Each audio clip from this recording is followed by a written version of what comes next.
Welcome to Fluent Phonics. Today we will discover the proper pronunciation of the word 18. 18. 18. 18.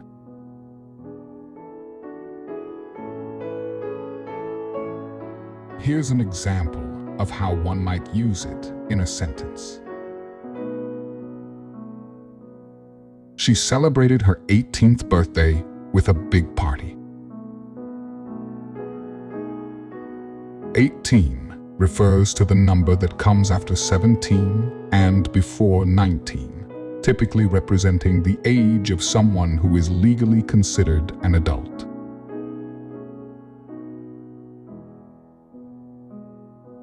Thank you for your time. If you enjoyed this, please like and subscribe for further content.